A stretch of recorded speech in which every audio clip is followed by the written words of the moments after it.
எல்லாருக்கும் வணக்கம். நான் Hima Subramanian. Welcome to home cooking Tamil. Night டின்னருக்கு என்ன செய்யலாம், என்ன சாப்பிடலான்னு எப்பவுமே ஒரு கன்ஃபியூஷன் இருக்கும். இன்னைக்கு நம்ம 6 வித்தியாசமான டின்னர் ரெசிபிஸ் தான் பார்க்க போறோம். ஸோ வாங்க இது எப்படி செய்யறதுன்னு பார்க்கலாம்.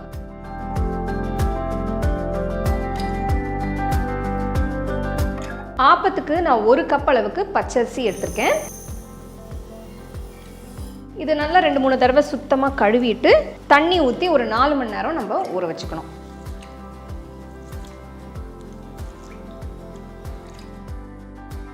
இப்போ பாருங்கள், சுத்தமாக கழுவி எடுத்துட்டேன். இப்போ தேவையான அளவு தண்ணியை ஊற்றிடலாம். இப்போ இந்த அரிசியை நம்ம 4 மணி நேரத்துக்கு ஊற வைக்கணும். ஆப்ப மாவுக்கு நான் 1/2 கப் அளவுக்கு தட்டை அவல் எடுத்திருக்கேன். இந்த அவலை மாவு அரைக்கிறதுக்கு ஒரு 1/2 மணி நேரம் முன்னாடி தண்ணி ஊற்றி சுத்தமாக 2-3 வாட்டி கழுவி நம்ம இதை ஊற வச்சுக்கலாம்.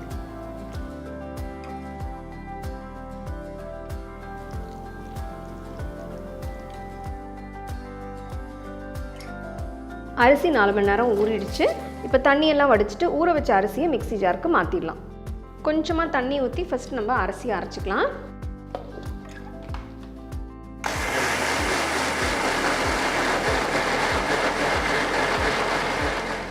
அரிசி ஒரு அளவுக்கு அரைஞ்சிருச்சு. இப்போ நம்ம ஊற வச்ச அவலை சேர்த்துடலாம். இதோட ஃப்ரெஷ்ஷாக துருவின தேங்காய் ஒரு 1/4 கப் அளவுக்கு சேர்த்துக்கலாம்.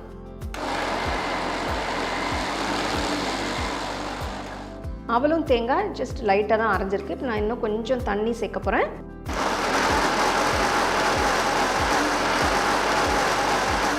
நம்ம ஒரே நேரத்தில் எல்லா தண்ணியும் சேர்த்து அரைக்க வேண்டாம். கொஞ்சம் கொஞ்சமாக சேர்த்து அரைச்சோன்னா நம்மளுக்கு கரெக்டான கன்சிஸ்டன்சி வரும். இந்த பேட்ச் மாவுக்கு எனக்கு ஒரு கிட்டத்தட்ட 8லேருந்து 9 ஆப்பம் வரைக்கும் வரும். பட் உங்களுக்கு அதிகமாக வேணும்னா நீங்கள் குவான்டிட்டியை டபுள் பண்ணி நீங்கள் மாவை அரைச்சிக்கலாம். மாவை அரைச்சி பவுலுக்கு மாற்றி வச்சாச்சு. இதில் 1 ஸ்பூன் சர்க்கரை சேர்க்குறேன். அடுத்து இதில் 1/2 ஸ்பூன் உப்பு, அதையும் சேர்த்துக்கலாம். இப்போ ரெண்டுத்தையும் போட்ட பிறகு நல்லா மிக்ஸ் பண்ணி வச்சிடணும். பாருங்கள், மாவு ரொம்ப தண்ணியாக இல்லை, அதே மாதிரி ரொம்ப கட்டியாகவும் இல்லை. மிக்ஸ் பண்ணும்போது நம்மளுக்கு இந்த மாதிரி நல்லா ஃப்ளஃபியாக இருக்கணும். மாவை ஒரு 12 மணி நேரம் புளிக்க வைக்கணும். 12 மணி நேரம் கழித்து இப்போ நம்ம மாவை பார்க்கலாம். பாருங்கள், மாவு எவ்வளோ சூப்பராக புளிச்சிருக்குன்னு பாருங்கள். ஸோ உங்களுக்கு இட்லி மாவு மாதிரிலாம் ரொம்பலாம் பொங்காது, ஏன்னா அதில் உளுந்து இல்லை. ஸோ மாவு கொஞ்சம் கட்டியாக இருக்குது. நான் இப்போ தண்ணி ஊற்றி கரைக்க போகிறேன். ஸோ நிறைய தண்ணி ஊற்ற வேண்டாம், சும்மா கொஞ்சமாக தண்ணி ஊற்றி நம்ம நல்லா அந்த ஊற்றுற பதத்துக்கு வரணும். இப்போ நம்மளோட ஆப்ப மாவு ரெடியாக இருக்குது. அடுத்து நம்ம ஆப்பம் சுட ஆரம்பிச்சிடலாம். ஸோ நான் இப்போது வீட்டில் யூஸ் பண்ணுற ஒரு சின்ன இரும்பு குழி கடாய் தான் எடுத்திருக்கேன். உங்களுக்கு இந்த ரெடிமேட் ஆப்பச்சட்டி ஸ்டோர்ஸில் கிடைக்கும். நான் அந்த லிங்க் வேணால் டிஸ்கிரிப்ஷனில் தரேன், அது நீங்கள் வாங்கி செய்யலாம். எண்ணெயை தடவிட்டு எக்ஸ்ட்ரா எண்ணெய்னா லைட்டாக தொடச்சிட போகிறேன். சட்டி சூடாகிடுச்சு. இப்போ நான் 1 கரண்டி அளவுக்கு மாவு ஊற்றுறேன். ஊற்றிட்டு இந்த மாதிரி சட்டியை தூக்கி நல்லா சுற்றி விடணும். நான் சின்ன ஆப்பமாக தான் ஊற்றுறேன். உங்களுக்கு இன்னும் கொஞ்சம் பெருசாக வேணும்னா 1.5 கரண்டி நீங்கள் ஊற்றிக்கலாம். பாருங்கள், நல்லா இந்த மாதிரி பபிள்ஸ் வந்த பிறகு சட்டியை மூடி ஃபுல்லாக வேகிற வரைக்கும் அதை மூடி வச்சுக்கணும். அது ஒரு 2 நிமிஷம் ஆகும். மீடியம் ஃப்ளேம்லேயே வச்சு சுடுங்க. பாருங்கள், 2 நிமிஷம் கழித்து சூப்பராக நம்மளோட ஆப்பம் நல்லா அருமையாக வெந்திருக்கு. இந்த ஓரத்துலலாம் நல்லாவே கலர் மாறி இருக்கு பாருங்கள். சுற்றி நல்லா இந்த மாதிரி கிறிஸ்பியாகவும் சென்டரில் நல்லா சாஃப்டாக வரணும். இந்த மாதிரி வந்தாலே உங்களுக்கு ஆப்பம் பர்ஃபெக்டாக இருக்கும்.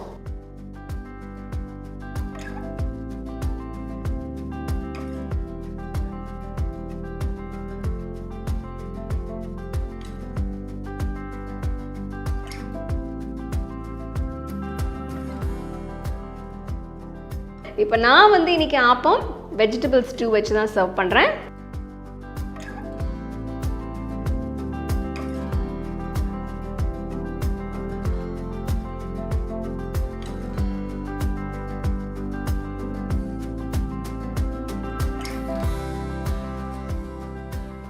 ஆப்பம் பிரமாதமாக வந்திருக்கு.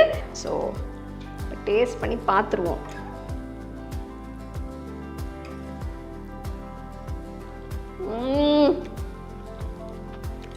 வேற லெவலுங்க, வேற லெவல். எனக்கு ஆப்பம் ரொம்ப பிடிக்கும். எது வேணால் எந்த சைட் டிஷ் வேணால் வச்சு நான் சாப்பிடுவேன். எனக்கு அவ்வளோ பிடிக்கும் ஆப்பம். ஸோ இன்றைக்கி எனக்கு இது ட்ரீட் தான் கண்டிப்பாக. பிரமாதமாக இருக்குது. நான் இந்த காம்பினேஷன் ரொம்பவே என்ஜாய் பண்ணேன். எனக்கு பேசிக்காகவே ஆப்பம்னா ரொம்ப பிடிக்கும். ஸோ நீங்கள் எந்த சைட் டிஷ் வேணால் வச்சு நீங்கள் சர்வ் பண்ணலாம். வெஜ் இல்லைன்னா நான்வெஜ் கிரேவிஸ் உங்களுக்கு பிடிச்சது வச்சு நீங்கள் சர்வ் பண்ணலாம். ஆனால் நான் காட்டின ஸ்டெப்ஸ் எல்லாமே நீங்கள் கரெக்டாக ஃபாலோ பண்ணிங்கன்னா இதே மாதிரி உங்களுக்கு பர்ஃபெக்டாக வரும். ஸோ கண்டிப்பாக ட்ரை பண்ணி எப்படி இருந்தது எனக்கு கமெண்ட் செக்ஷனில் சொல்லுங்கள். முதல்ல பாஸ்டா ஷெல்ஸை வேக வச்சு எடுத்துக்கலாம். ஒரு பாத்திரத்தில் தண்ணி ஊற்றி நல்ல கொதி வந்ததும் 1 டீஸ்பூன் உப்பு சேர்த்து 2 கொதி விட்டு இதில் 2 கப் அளவுக்கு பென்னே பாஸ்டா ஷெல்ஸை சேர்த்து வேக வச்சுக்கலாம். நான் இன்னைக்கு பென்னே பாஸ்டா யூஸ் பண்ணுறேன். உங்களுக்கு பிடிச்ச எந்த பாஸ்டா வேணும்னாலும் நீங்கள் யூஸ் பண்ணிக்கலாம்.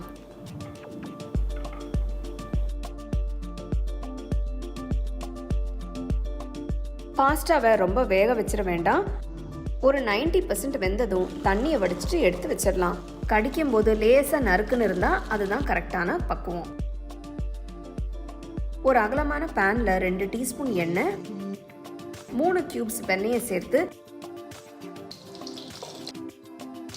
வெண்ணெய் உருகி வந்ததும் பொடுசா நறுக்கின 5 பல்லு பூண்டு, பொடுசா நறுக்கின 1 வெங்காயம், 2 டேபிள் ஸ்பூன் அளவுக்கு பொடுசா நறுக்கின கேரட், 1/4 கப் அளவுக்கு பொடுசா நறுக்கின பச்சை குடமிளகாய், 1/4 கப் அளவுக்கு பொடுசா நறுக்கின சிவப்பு குடமிளகாய், 1 கப் அளவுக்கு வேக வச்ச ஸ்வீட் கார்ன் சேர்த்து நல்லா வதக்குங்க. நான் இன்னைக்கு இந்த காயெல்லாம் சேர்த்து பண்ணுறேன். நீங்கள் மஷ்ரூம், ப்ராக்கலி கூட இதே மாதிரி நல்லா பொடுசா நறுக்கி சேர்த்துக்கலாம்.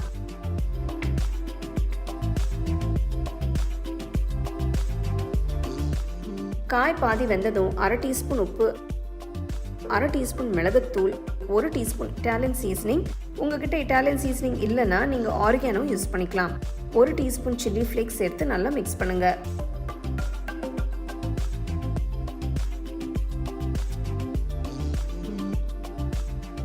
நல்லா மிக்ஸ் ஆனதும் வேக வச்ச பாஸ்தா ஷெல்ஸை சேர்த்துடலாம். பாஸ்தா காய் கூட மிக்ஸ் ஆகிற மாதிரி நல்லா கலந்து விடுங்க. பாஸ்தா வேக வைக்கும் போதே உப்பு சேர்த்திருக்கோம், அதனால இப்ப சேர்க்க தேவையில்லை. நல்லா கலந்து விட்டு ஸ்டோவை ஆஃப் பண்ணி இறக்கி வச்சிடலாம். ஒரு அகலமான பேன்ல 4 கியூப்ஸ் உப்பு சேர்க்காத வெண்ணெய் எடுத்துக்கலாம். ஸ்டோவை லோ ஃப்ளேம்லேயே வச்சு வெண்ணெய் உருகுனதும் 3 டேபிள் ஸ்பூன் மைதா சேர்த்துக்கலாம். நான் இங்கே விஸ்க் யூஸ் பண்ணி மைதாவை வெண்ணெய் கூட நல்லா மிக்ஸ் பண்ணுறேன். இப்படி பண்ணுறதுனால மைதா கட்டிப்படாமல் மிக்ஸ் பண்ண முடியும். இந்த ரெசிபிக்கு நான் 1 லிட்டர் அளவுக்கு காய்ச்சி ஆற வச்ச பால் யூஸ் பண்ண போகிறேன். இப்போ கொஞ்சமாக பால் ஊற்றி நல்லா கிண்டுங்க. பாலை அப்பப்போ கொஞ்சம் கொஞ்சமாக ஊற்றி நல்லா மிக்ஸ் பண்ணுங்க. அப்போ தான் நல்லா ரிச்சாக க்ரீமியாக வரும். எல்லா பாலையும் ஊற்றி நல்லா மிக்ஸ் பண்ணுங்க. மைதா பாலில் நல்லா கரைஞ்சிரும். இப்போ ஸ்டோவை ஹை ஃப்ளேம்லேயே வச்சு செய்யலாம்.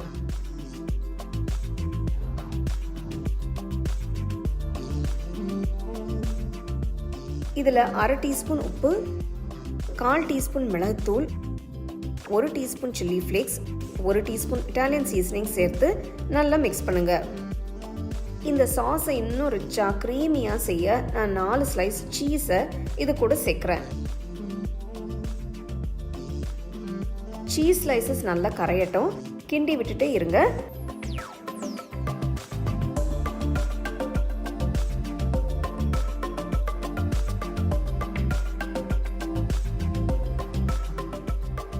இப்போ காய் கூட ரெடி பண்ணி வச்சிருக்கிற பாஸ்டாவை க்ரீம் சீஸில் சேர்த்துடலாம்.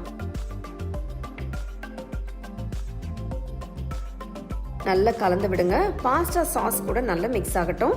ஸ்டோவை லோ ஃப்ளேம்லேயே வச்சு ஒரு 5 நிமிஷம் நல்லா குக் பண்ணுங்க. பாஸ்டா க்ரீம்ல நல்லா மிக்ஸ் ஆகட்டும்.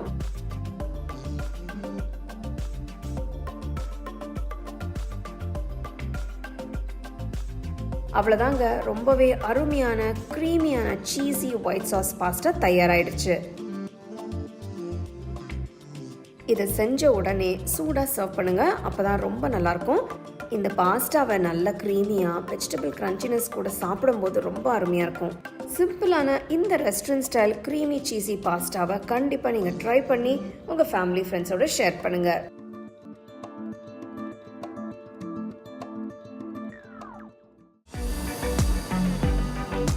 பராத்தா பண்ணுறதுக்கு ஃபஸ்ட்டு நம்ம மாவை ரெடி பண்ணிக்கலாம்.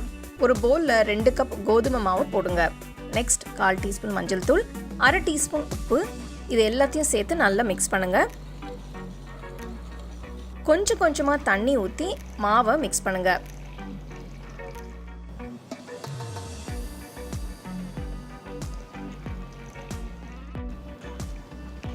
பாருங்கள், இதுதான் கரெக்டான கன்சிஸ்டன்சி.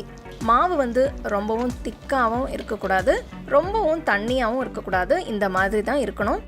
இப்போ இதை எடுத்துகிட்டு தனியாக வச்சுருங்க. கடாயில் 1 டேபிள் ஸ்பூன் எண்ணெயை ஊற்றுங்க. நெக்ஸ்ட் இதில் 1/2 டீஸ்பூன் கடுகு, 1 டீஸ்பூன் கடலைப்பருப்பு, 1 டீஸ்பூன் உளுத்தம்பருப்பு, 1 டீஸ்பூன் சீரகம் சேர்த்து லைட்டாக மிக்ஸ் பண்ணுங்கள். கடுகு பொரிஞ்சதும் ஒரு பெரிய வெங்காயம் பொடியை நறுக்கினது, நெக்ஸ்ட் ஒரு பெரிய துண்டு இஞ்சி பொடியை நறுக்கினது, 2 பச்சை மிளகாய் பொடியை நறுக்கினது, கொஞ்சமாக கருவேப்பிலை பொடியை நறுக்கினது சேர்க்குறேன். எல்லாம் சேர்த்து 2-3 நிமிஷத்துக்கு நல்லா வதக்குங்க. 2-3 நிமிஷம் வதங்கினதுக்கப்புறம் 1/4 டீஸ்பூன் உப்பு, 1/4 டீஸ்பூன் பெருங்காயத்தூள் சேர்க்குறேன். அடுத்து ஒரு மீடியம் சைஸ் தக்காளி பொடியை நறுக்கினது சேர்த்து வதக்குங்க. உங்களுக்கு பிடிச்சா நீங்கள் கேரட், குடமிளகாய்னு மற்ற காயெல்லாம் கூட சேர்த்துக்கலாம். வெங்காயம் தக்காளி நல்லா வதங்கினதும் அடுப்பை ஆஃப் பண்ணிவிட்டு கொஞ்சமாக ஆற விடுங்க. லைட்டாக ஆறினதும் மாவில் சேர்த்து நல்லா மிக்ஸ் பண்ணுங்க.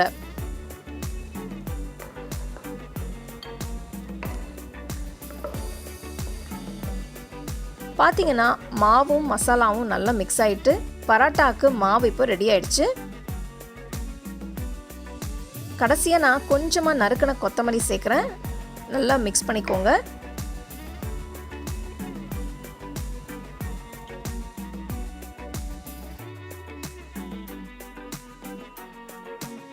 இப்போ நம்ம பராட்டாவை பண்ண ஆரம்பிக்கலாம். அதுக்கு ஒரு தவாவை சூடு பண்ணிவிட்டு 1 இல்லைன்னா 2 கரண்டி மாவு எடுத்து ஊற்றி மெதுவாக தேய்க்க ஆரம்பிங்க. இதை பண்ணும்போது அடுப்பை லோ ஃப்ளேம்லேயே வச்சு பண்ணுங்கள். பராத்தா வெந்துட்டுருக்கிற டைமில் சுற்றி நெய் ஊற்றுறேன். கொஞ்சமாக நடுவுலையும் ஊற்றுங்க. ஒரு பராட்டா கம்ப்ளீட்டாக வேகிறதுக்கு ரஃப்பாக ஒரு 10 நிமிஷம் ஆகும். ஒரு பக்கம் வெந்ததும் அடுத்த பக்கம் திருப்பி போடுங்க. எல்லா பக்கமும் மெதுவாக ப்ரெஸ் பண்ணி அடுப்பை இப்போ மீடியம் ஃப்ளேம்லேயே வச்சு வேக விடுங்க. பராட்டா ஒரு நல்ல ப்ரௌன் கலருக்கு வர வரைக்கும் பராத்தாவை இந்த மாதிரி திருப்பி போடுங்க. பராத்தா ஃபுல்லாக வெந்து இந்த மாதிரி ப்ரௌன் கலர் டாட்ஸ் வந்ததும் கல்லுலேருந்து எடுத்துட்டு நல்ல சூடாக சர்வ் பண்ணுங்க. மீதி இருக்கிற மாவை ஒரு நாள் வரைக்கும் நீங்கள் ஃப்ரிட்ஜில் வச்சு கூட நீங்கள் யூஸ் பண்ணிக்கலாம். இது கூட நீங்கள் உருளைக்கிழங்கு இல்லைன்னா கார சட்னி எது வேணால் வச்சு நீங்கள் சர்வ் பண்ணலாம். உங்களுக்கு பிடிச்ச கிரேவி வச்சு நீங்கள் சாப்பிட்லாம். சடனாக யாராவது கெஸ்ட்ஸ் வராங்கன்னா இல்லைனா சிம்பிளாக குயிக்காக ஏதாவது டிஃபன் செய்யணுன்னா இந்த மாதிரி நீங்கள் டிஷ்ஷை ட்ரை பண்ணி பாருங்கள். ரொம்ப ஈஸியாக நிமிஷத்தில் செய்யக்கூடிய இந்த லிக்விட் பராட்டா ரொம்ப டேஸ்டியாக இருக்கும். ஸோ கண்டிப்பாக அதை நீங்கள் ட்ரை பண்ணி உங்கள் ஃபேமிலி ஃப்ரெண்ட்ஸோட ஷேர் பண்ணுங்கள்.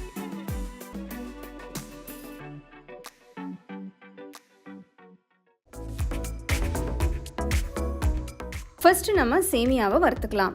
அதுக்கு பேனில் 1.5 டீஸ்பூன் நெய் ஊற்றுங்க. நெக்ஸ்ட் 1 கப் சேமியாவை சேர்த்து வறுத்துக்கோங்க. நீங்கள் எந்த கப்பில் சேமியா எடுத்திருக்கீங்களோ அதே கப்பில் தண்ணியும் அளந்துக்கோங்க. நல்ல ஒரு கோல்டன் ப்ரௌன் கலர் வர வரைக்கும் சேமியாவை நல்லா வறுத்துக்கோங்க. பாருங்க, மெதுவாக சேமியா கோல்டன் ப்ரௌன் கலருக்கு மாறி இருக்கு. இந்த ஸ்டேஜில் அடுப்பை ஆஃப் பண்ணிட்டு சேமியாவை இன்னொரு பிளேட்டுக்கு மாற்றிடுங்க. இப்போ அதே பேனில் 1 டீஸ்பூன் நெய் ஊற்றுங்க. வேர்க்கடலையை சேர்த்து வறுத்துக்கலாம். வேர்க்கடலை ஆப்ஷனல் தான். நான் ஒரு நல்ல கிரன்ச்சினஸ்க்காக நான் ஆட் பண்ணுறேன். நீங்கள் வேர்க்கடலுக்கு பதிலாக முந்திரி பருப்பு கூட சேர்த்துக்கலாம். வேர்க்கடலை வறுத்ததும் எடுத்து தனியாக வச்சுருங்க. இப்போ ஒரு அகலமான கடாயில் 1 டீஸ்பூன் நெய், அப்புறம் 1 டேபிள் ஸ்பூன் எண்ணெயை ஊற்றுங்க. நெக்ஸ்ட் 1 டீஸ்பூன் கடலைப்பருப்பு, 1 டீஸ்பூன் உளுத்தம்பருப்பு, 1 டீஸ்பூன் கடுகு, 1 டீஸ்பூன் சீரகம் சேர்த்து லைட்டாக மிக்ஸ் பண்ணுங்க. கடுகு பொரிய ஆரம்பித்ததும் 1/4 டீஸ்பூன் பெருங்காயத்தூள் ஆட் பண்ணுறேன். அடுத்து ஒரு வெங்காயம் பொடியை நறுக்கினதை சேர்த்து 1 நிமிஷத்துக்கு வதக்குங்க.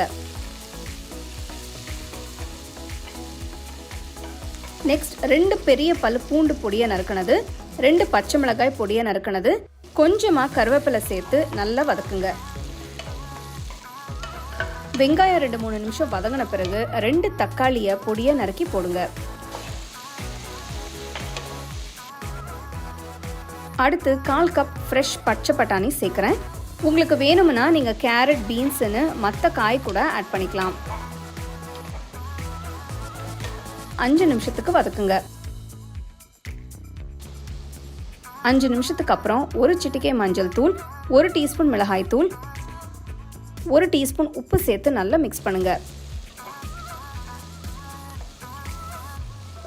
1 கப் சேமியாவுக்கு 1/2 கப் தண்ணி ஊற்றுறேன். லைட்டாக கலந்து விடுங்க. கடாயை மூடி வச்சு 2-3 நிமிஷத்துக்கு வேக விடுங்க. 3 நிமிஷத்துக்கு அப்புறம் கடாயை ஓப்பன் பண்ணி இப்போ வறுத்து வச்ச சேமியாவை சேர்க்குறேன். அடுப்பு மீடியம் லோ ஃப்ளேம்லேயே வச்சுட்டு சேமியாவை போட்டு நல்லா மிக்ஸ் பண்ணுங்க. இப்போ கடாயை மூடி ஒரு 10 நிமிஷம் வேக விடுங்க. 10 நிமிஷத்துக்கு அப்புறம் பார்த்தீங்கன்னா சேமியா நல்லா வெந்து சூப்பராக ரெடி ஆயிடுச்சு. கொஞ்சம் கூட எக்ஸ்ட்ரா தண்ணியே இல்லை பாருங்க. லைட்டாக மிக்ஸ் பண்ணிட்டு இப்போ நான் வறுத்து வச்ச வேர்க்கடலையை சேர்க்குறேன். எல்லாம் சேர்த்து நல்லா மிக்ஸ் பண்ணுங்க. தக்காளி சேமியா சூப்பராக ரெடி ஆயிடுச்சு. நான் இன்னைக்கு ரொம்பவே சிம்பிளாக தேங்காய் சட்னியோட மட்டும்தான் சர்வ் பண்ணுறேன். நீங்கள் உங்களுக்கு பிடிச்ச மாதிரி நல்லா சூடாக சர்வ் பண்ணி என்ஜாய் பண்ணுங்கள். இது சட்டுன்னு செய்யக்கூடிய ஒரு மார்னிங் டிஃபன் இல்லைனா ஈவினிங் ஸ்நாக்ஸ்க்கு கூட நீங்கள் செஞ்சு கொடுக்கலாம். நான் நம்ம ஹோம் குக்கிங் சேனலில் இருக்கிற சிம்பிளான மற்ற டிஃபன் ரெசிபீஸோட லிங்க்ஸ் எல்லாம் கூட நான் டிஸ்கிரிப்ஷனில் தரேன். அதை பார்த்து நீங்கள் ட்ரை பண்ணுங்கள்.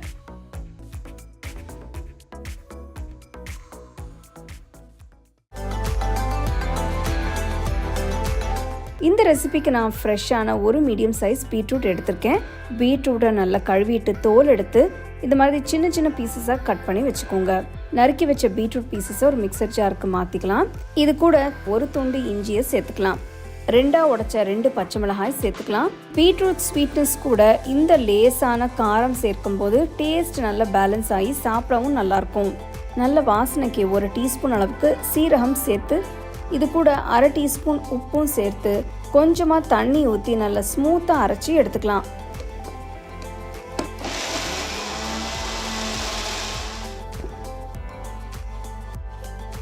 பாருங்கள் எவ்வளோ ரிச்சாக நல்ல பிரைட்டான கலரில் இருக்குன்னு. இதை அப்படியே ஒரு பவுலுக்கு மாற்றி வச்சிடலாம். நான் இங்கே ஒரு பெரிய பவுலில் தோசை மாவு எடுத்து வச்சுருக்கேன். இது நார்மலாக நம்ம வீட்டில் யூஸ் பண்ணுற தோசை மாவு தான். இதில் நம்ம அரைச்சி வச்ச பீட்ரூட் பேஸ்ட்டை சேர்த்துடலாம். நம்ம மாவுலேயும் உப்பு சேர்த்துருப்போம், பீட்ரூட் பேஸ்ட்லேயும் உப்பு போட்டு தான் அரைச்சிருக்கோம். அதனால் இப்போ உப்பு சேர்க்க தேவையில்லை. பாருங்கள் அழகான பிங்கிஷ் ரெட் கலரில் மாவு அருமையாக வந்துட்டுருக்கு. இந்த கலர் பார்த்தாலே பசங்க சாப்பிட்றதுக்கு டெம்ட் ஆகிடுவாங்க. பீட்ரூட் சாப்பிட குழந்தைங்களுக்கும் இது ஒரு நல்ல சாய்ஸ். இப்போ தோசையை ரெடி பண்ணிடலாம். ஸ்டோவில் ஒரு தவா வச்சு சூடாக்கி, தவா சூடானதும் ஸ்டோவை மீடியம் ஃப்ளேம்லேயே வச்சு 1 கரண்டி இல்லைன்னா 1.5 கரண்டி அளவுக்கு மாவு எடுத்து தவாவில் ஊற்றி நல்ல மெலிசாக ஈவனாக ஸ்ப்ரெட் பண்ணுங்க.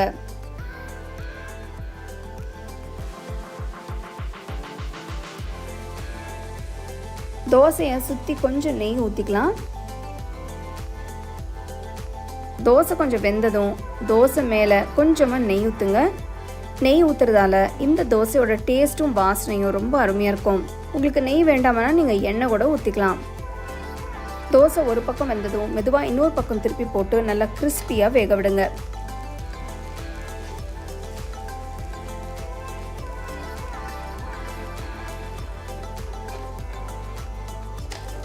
அவ்வளோதாங்க, ரொம்பவே அருமையான பீட்ரூட் தோசை தயாராகிடுச்சு.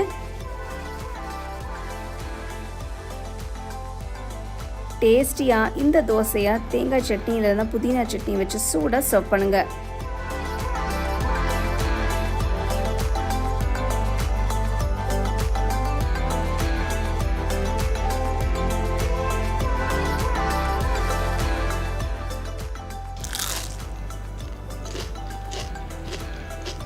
டேஸ்ட்டு வேறு லெவலில் இருக்குங்க. அட்டகாசமாக இருக்குது. நார்மலாக தோசையில் இந்த சின்ன வேரியேஷன் ரொம்ப இன்ட்ரெஸ்டிங்காக இருக்கும்.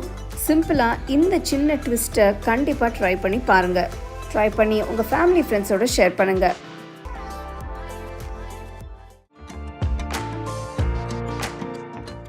ஃபுல்கா பண்ணுறதுக்கு ஒரு பாத்திரத்தில் 2 கப் கோதுமை மாவு எடுத்திருக்கேன்.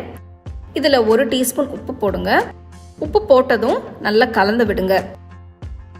இப்போ கொஞ்சம் கொஞ்சமாக சுடு தண்ணியை சேர்த்து பிசைய ஆரம்பிக்கலாம். தண்ணி ரொம்ப சூடாக இருக்கக்கூடாது, மெதுமான சூடில் இருக்கணும். சுடு தண்ணி சேர்க்கறதுனால புல்கா ரொம்ப சாஃப்டாக வரும். இப்போ இதை 10 நிமிஷத்துக்கு நல்லா பிசைஞ்சுக்கோங்க. 10 நிமிஷத்துக்கு அப்புறம் பார்த்தீங்கன்னா மாவு நல்லா சாஃப்ட் ஆயிடுச்சு. இப்போ இதை ஒரு ஈரத்துணியில் மூடி 30 நிமிஷத்துக்கு ஊற விடுங்க. 30 நிமிஷத்துக்கு அப்புறம் பார்த்தீங்கன்னா மாவு நல்லா லைட்டாக, நல்லா ஈரமாக, நல்லா சாஃப்டாகவும் இருக்குது. இதை இன்னும் 2 நிமிஷத்துக்கு நல்லா பிசைங்க. அடுத்து மாவை சின்ன சின்ன உருண்டைகளாக உருட்டிக்கோங்க.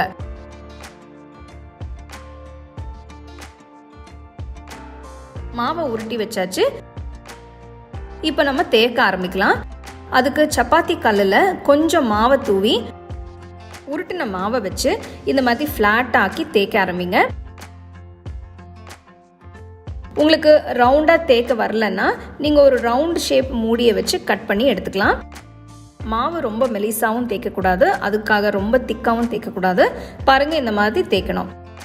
அடுத்தது ஒரு தவா வச்சு கல் சூடானதும் அதில் தேய்ச்ச மாவை போடுங்க. அடுப்பை மீடியம் ஃப்ளேமில் வச்சு கொஞ்ச நேரம் வேக விடுங்க.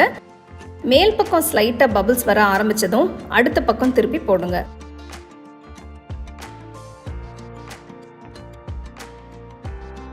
இப்போ எடுத்துட்டு நேராக அடுப்பில் வைங்க. அடுப்பில் வைக்கும்போது எந்த பக்கம் கொஞ்ச நேரம் வேக வச்சோமோ அந்த சைடு கீழ்ப்பக்கம் இருக்கிற மாதிரி வைங்க.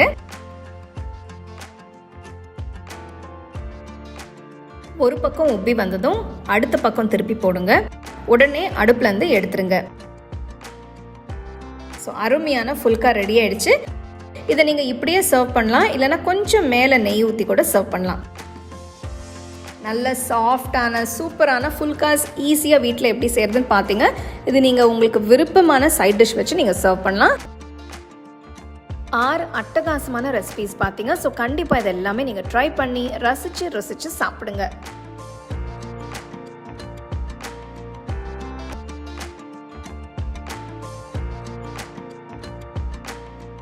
உங்களுக்கு நான் இந்த வீடியோவில் யூஸ் பண்ணுற ப்ராடக்ட்ஸ் பிடிச்சதுன்னா கீழே டேக் பண்ணியிருக்கேன், செக் பண்ணி பாருங்கள். டீட்டெயில்டான ரெசிபிக்கு homecookingshow.in வெப்சைட்டை செக் பண்ணுங்கள். All my home cooking digital cookbooks are now available on shop.homecookingshow.in. Download and start cooking today.